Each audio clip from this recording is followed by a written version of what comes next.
And it's to Australia now, where an anti-lockdown protest in Melbourne has turned violent.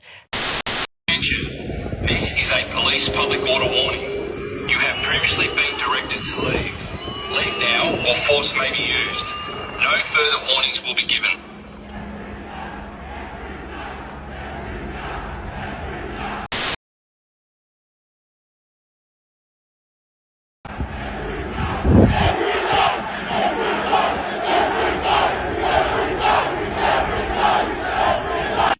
Nightly news in Australia now looks like a science fiction film.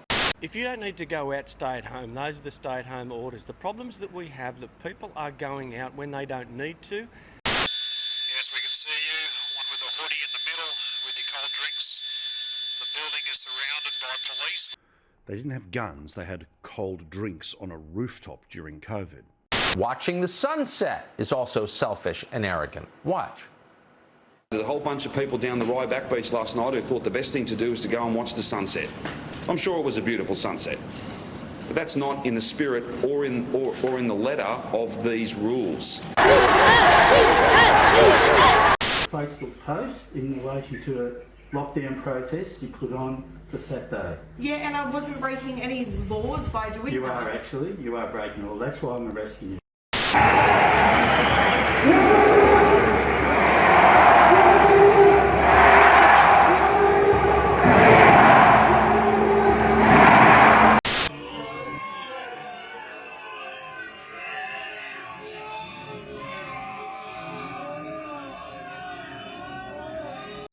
They didn't stand down like that. Why do you think that's the case? Because they were happy to knock down 70-year-old women to the ground and spray them in the face with pepper spray. That's exactly why. Right. And that poor woman, I don't know how she is now, but these guys won't take shit. We're construction workers. We're not protesters. Construction workers. We ain't taking it. We won't put up with that. That could be our mother, our grandmother. All right? Simple. People losing everything they own, mate. Police taking a very different tactic than we've seen over the weekend. Different enforcement. G'day. Is there a reason for that, or no reason? That day I saw him chase a dad with a little girl on his shoulders down the street for Richmond. Today they look like we're in a Western democracy or something. By now, at any other protest, I would have been pepper sprayed.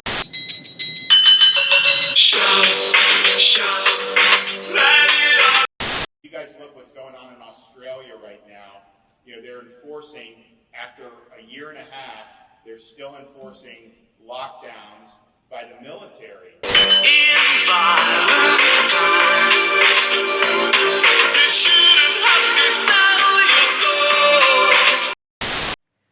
Come on, Australia. We know our history. We've come from a penal colony. What was it, 1788? They brought out 11 ships, the first convict ships. For what? People stealing loaves of bread, sleeping with the next door neighbour's missus. Woohoo. Anyway, they have controlled us since then. Not much has changed.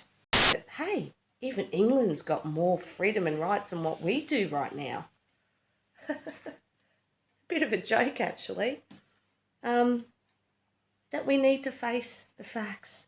That if we don't stand up to what?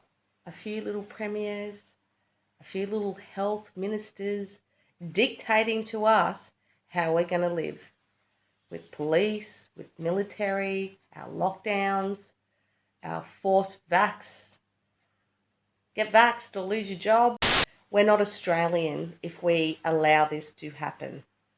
We're very complacent people. We always love to say, she'll be right. But you know what? It's not going to be okay.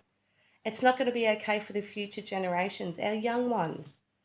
You know, sitting there going, oh, what's going on? How are we allowing this to happen? I don't understand.